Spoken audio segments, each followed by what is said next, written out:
saya di Mesir, saya ditengokin sama dia. Jadi dulu tuh 10 tahun, 15 tahun lalu, tapi makin kesini, alhamdulillah mamahnya bisa terus kesini ya Bu. Jadi kalau beliau lagi nggak bisa hadir, saya disuruh gantikan ya. Hari ini beliau berhalangan hadir.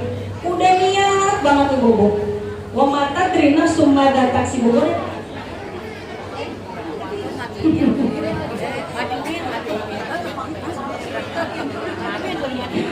Wa mata trina sumada taksi bubur. Karena kita nggak ada yang tahu Bu apa yang akan terjadi esok hari. Mama sudah rencana Ibu mau datang pagi-pagi ke sini. Qadarullah beliau kurang sehat.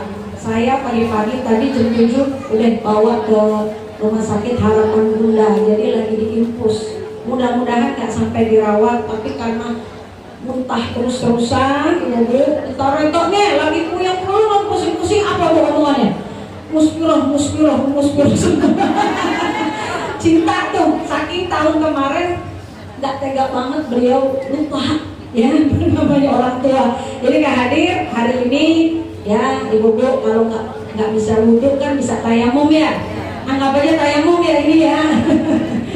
Ibu yang saya hormati, alhamdulillah hari ini kita peringati Maulid Nabi kita Muhammad Sallallahu Alaihi Wasallam. Entah udah kesekian berapa kali di tahun ini, tapi nggak ada bosen kan ya?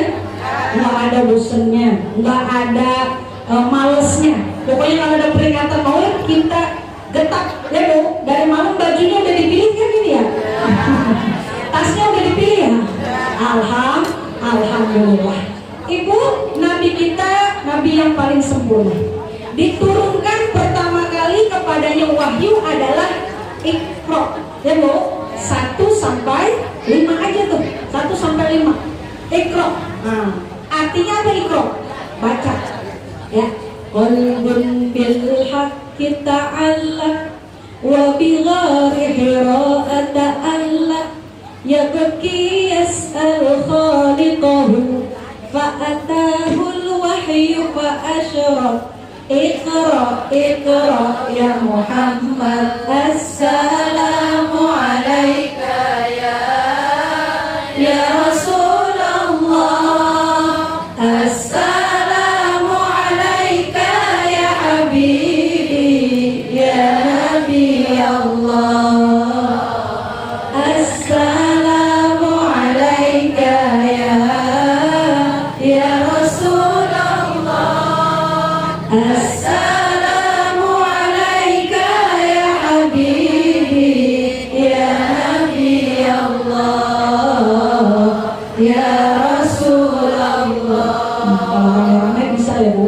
Kalau rame-rame suara kita cakep ya. Tapi kalau sendirian pas-pasan. Ayat yang pertama Iqra. Baca. Ayat itu turun loh dari orang Islam. Jadi ayat itu universal buat seluruh umat manusia semesta alam. Ya Ibu, jadi apa? Siapa yang ngapalin Iqra, dia yang dapat, dia yang pintar. Tadi di hadapan kita udah hadir tuh, udah tampil ya anak-anak kita baca Al-Quran. Ada tadi manjada wajadah. Ya Ibu, kalau kepengen anak-anak kita jadi anak yang hebat, generasi yang kuat, mau punya anak yang hebat? Mau punya generasi yang kuat? Nah, Bu, pengen anak kita jadi generasi yang hebat, tidak semudah membalikkan tangan kita. Ya Bu ya, harus ada 3 titik yang kita perhatikan dalam tubuhnya. Ya Bu, titik yang pertama nih, adanya apa? Ini, hati. Anak-anak masih suci Bu. Awalu wajibin alal insani ma'rifatul ilahi bisbiqawli. Pertama kali yang wajib dikenal oleh manusia adalah mengenal ilah Tuhan Allah bisbiqaw dengan yakin. Alhamdulillah di sini ada TPA ya.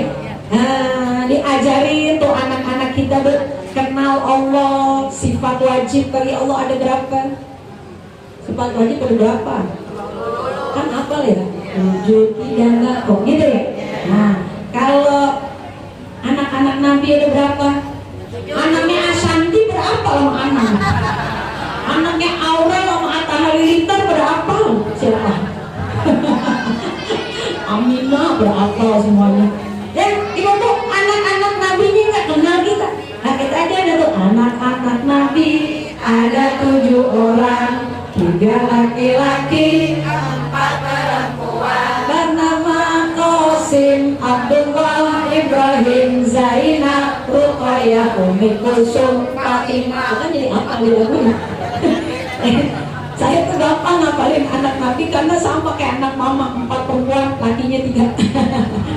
Tadi ditanyain, terus saja anak berapa? Anak pertama ya perempuan sendiri. Oh saya perempuan baru 4. Ada 4, lakinya 3. Kita mau dikawin anak kita. Yang makanya biar perluin anak-anak buat yang namanya pendidikan agama. Ini kalau hati urusannya agama, Bu. Ibu kalau buat sekolah umum ada semua duitnya. Mau beli buku tebal-tebal, mahal-mahal dijabanin. Nenek-nenek nonton YouTube mulu, pulsanya habis beli ada. Kan gitu ya? Beli buat pulsa, oh wifi-nya udah habis nih wifi-nya. Tapi terkadang nenek-nenek gitu Bu, keluar rumah nggak ada sinyal, soalnya pakai wifi di rumah.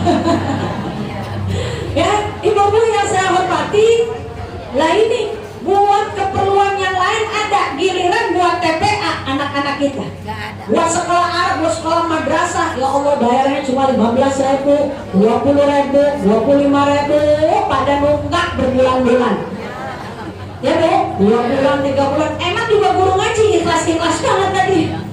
Ya Bu, guru ngaji kan ikhlas banget Bu. Ya Allah, nunggak sebulan, 2 bulan, padahal cuma berapa? 20.000. Tapi katanya anak kita mau masuk surga. Tapi buat apa? Buat infak guru itu sampai nunggak berbulan-bulan. Nah, gimana ini kita? Ya Bu ya. Ibu ini suatu saat dikisahkan. Suatu kisah ada seorang bapak. Seorang bapak dia masih muda ya, masih muda. Jadi istrinya dia hamil. Ini anak pertama. Kemudian dia kerjaannya judi, mabuk-mabukan, wah, pokoknya perbuatan maksiat lah, mencuri, sampai akhirnya qadarullah ditakdirkan dia mati masih muda, meninggal masih muda. Begitu meninggal, tahu di kuburan diapain Bu? Orang berjudi, berzina, mabuk-mabukan, akhirnya diseksa. Setiap hari diseksa, istrinya lagi hamil. Sampai setahun, 2 tahun kok. Pokoknya ahlul maksiat, udah tinggal tungguin aja di kuburan, nungguin kiamat lama ibu-ibu. Lain dengan orang yang rodiyah tamardiyah ya. Ibu dia lama nungguin, tapi setelah udah 3 tahun, 4 tahun, anaknya udah mulai gede. Tiba-tiba malaikat datang, nggak bawa palu, nggak bawa rantai. Dia bingung, malaikat, loh, tumben gitu ya. Biasanya saya udah mau pukul aja, biasanya mau disabet aja. Ada apa nih malaikat? Kata malaikat, Tuhanku perintahkan hari ini aku tidak untuk mengazab kamu. Saya disuruh kasih engkau nikmat kubur. Kenapa malaikat? Udah habis dosa saya. Bukan. Tuhanku mengabarkan kepadaku, si bapak ini malaikat, anaknya udah gede, udah masuk TPA, udah diajarin sama gurunya Bismillahirrahmanirrahim. Udah bisa baca Bismillahirrahmanirrahim yang benar. Kata malaikat, Tuhanku malu, anaknya yang suci, yang bersih hatinya sedang memuji-muji dia, Ar-Rahman Ar-Rahim, Maha Pengasih Maha Penyayang. Masa Tuhanku sedang dipuji-puji Maha Pengasih Maha Penyayang, bapaknya masih disabetin? Masa sedang dipuji-puji bapaknya masih digebukin? Maka Tuhanku perintahkan stop azab buat bapak ini. Masya Allah, baru bisa Bismillahirrahmanirrahim. Ya Allah, apalagi udah bisa baca Alif Lam Mim, udah bisa baca Yasin. Nah, ibu yang saya hormati, tuh Allah tuh paling anti loh. Kalau udah dipuji, Allah tuh paling anti buat mengazab. Makanya kalau lagi kita nggak kerja ini, motong hewan korban, tanya bapak-bapak motong hewan korban, itu kalau lagi sembelih lehernya bacaannya apa? Bismillahi Allahu Akbar. Nggak ada kata-kata Ar-Rahman Ar-Rahim di sini, karena nggak cocok. yang mampu ngasih mayat lagi dorong leherin nggak cocok. Nggak cocok.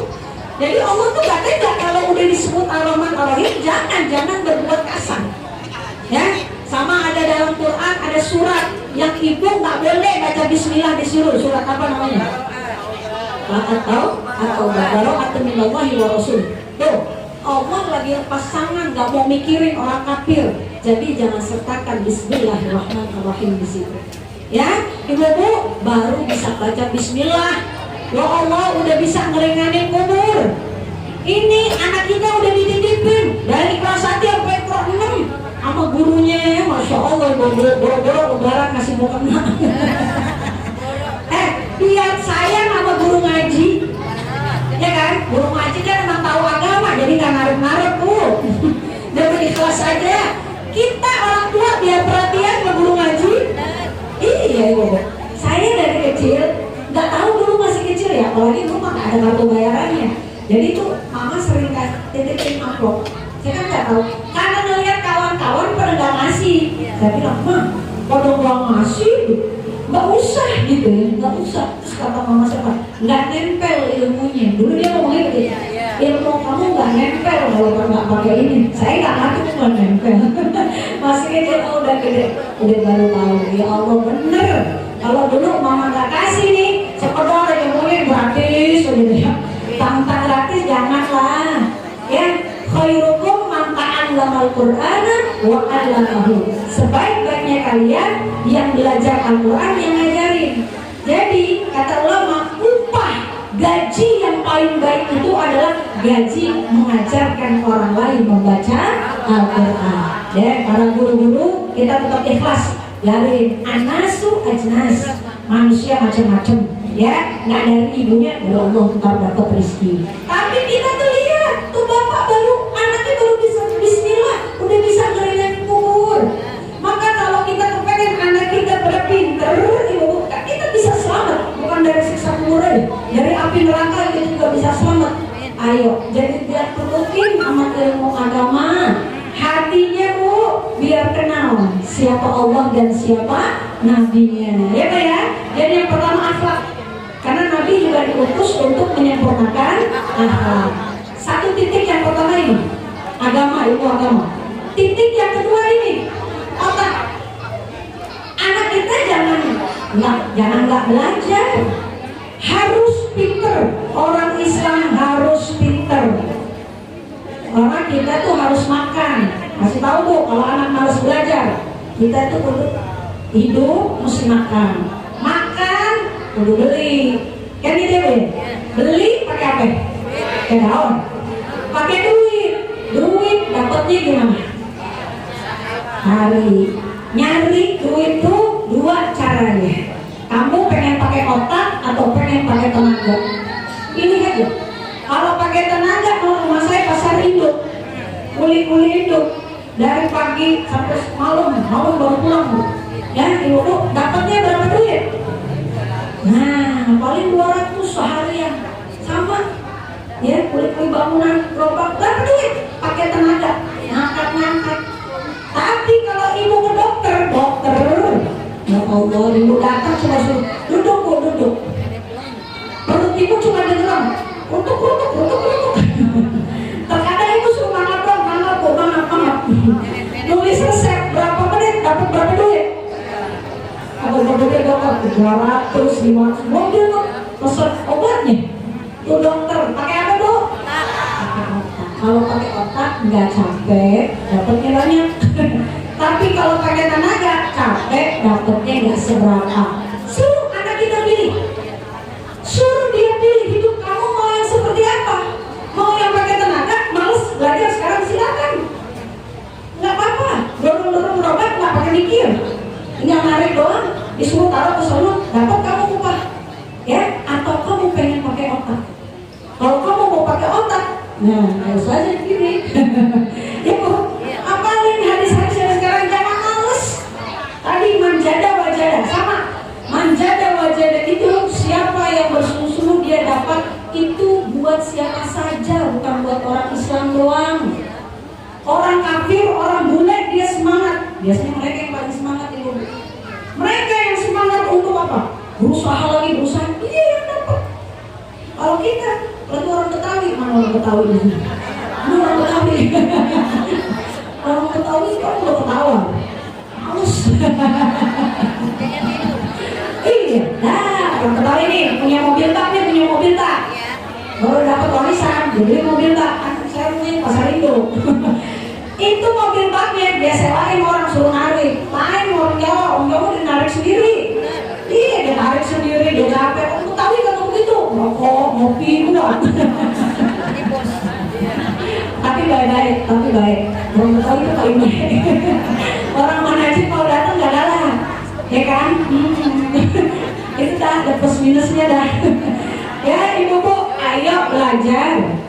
Saya dapat informasi kemarin kan di UIN ada berapa orang Betawi, 5 apa udah di ini doktor dan profesor. Alhamdulillah. Iya bu, jarang kalau di kampus-kampus udah orang Betawi. Dulu saya ambil S2 di UIN itu, kan masih tim banget, belum nikah waktu itu. Pasti ditanyain kamu dari mana? Saya bilang asal itu. Aslinya mana? Asli di situ. Gitu. Kok tadi ada orang Betawi di S2 ya ada. Semua pasti pertanyaan begitu. Kita les bahasa Inggris, ada bahasa Inggris di Kalibata pernah juga. Setiap tes wawancara, where are you from? Dari mana? Ntar ditanya kamu asli mana? Asli situ. Betul ya, kata dia ada orang Betawi mau belajar bahasa Inggris. Selalu pertanyaannya begitu. Kenapa? Kita tuh kebanyakan syukurnya. Ya, kita tuh kebanyakan syukur bu. Udah yang penting kumpul makan bareng sini. Udah gitu orang-orang dari mana-mana pengennya pada ke kampung kita, ya kan? Kalau kita kan udah nyaman di sini. Orang pada kemana-mana, orang pengen di sini masa gua keluar. Padahal kalau kita keluar, safir tajid iwadon aman tufarikuhu wansok fa'inna ladhi dal'aishi kirmasomi. Berkelana, keluar dari kampung. Jangan mendep aja diketek emak kita. Ya bu, udah gitu rumahnya anak pesantren ditangisin loh. Kagak betah anak begitu bu. Iya punya bu, lagi ngapain ya, ngapain, pikirin loh. Kagak betah anak gitu ya. Udah, biarin dia lagi gak enak, biarin. Ya, waballada tuh di dalam ada tapi nggak ada kenikmatan melainkan capek dulu. Saya bilangin anak saya membuat pesantren, yang satu masih SD.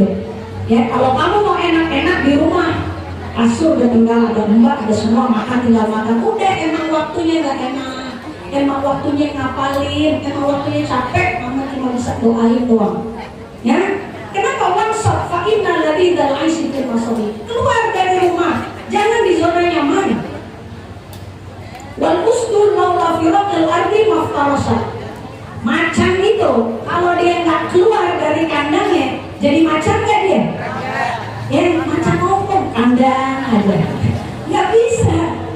Ya, dan anak panah kalau dia tidak dilepas dari busurnya kena sasaran nggak? Jadi dia harus dilepas. Anak kita kalau mau jadi anak yang hebat, biarin dia belajar keluar.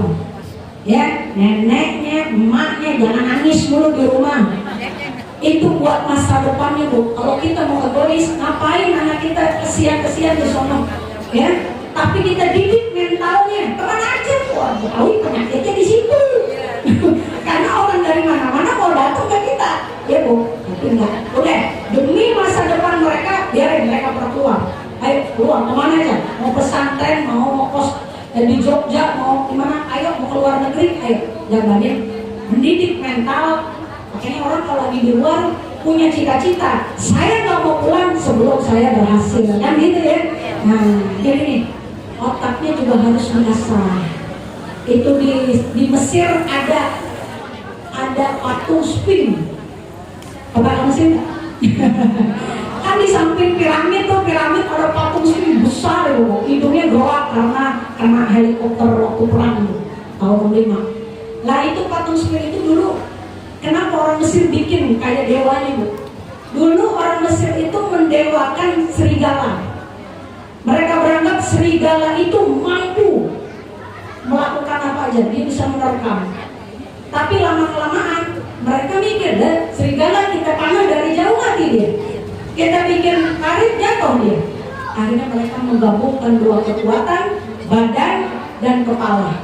Badannya serigala, kepalanya manusia. Kenapa? Karena manusia punya otak. Nih dia nih. Makanya otak harus diasah sedari kecil mungkin. Kata Imam Syafi'i, anak kecil.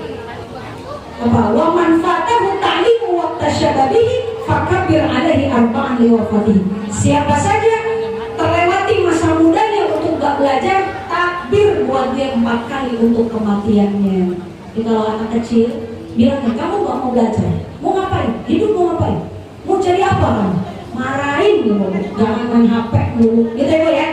Jadi hati, otak dan perut. Nah ini 3 sentral yang nggak boleh kita lewatkan. Orang tua jangan sembarang urus orang. Perut isi dengan harta yang halal. Tuh kalau lagi ada pastel di depan, lontong di piring, taruh di tengah-tengah, kita bertiga di sini, jangan diangkut semua ke dalam tas. Nyampe rumah dimakan sama anak kita. Padahal teman kita dan di samping tuh Bu. Ya Allah, dia di rumah tega banget ya, gimana ya? Semua diangkut kertasnya semua. Ya Bu, jadi subhat tuh makanan. Bukan haram sih ya, tapi subhat bisa jadi, tapi bisa jurus ke haram. Itu teman kita kagak rela diambil semua jatah dia.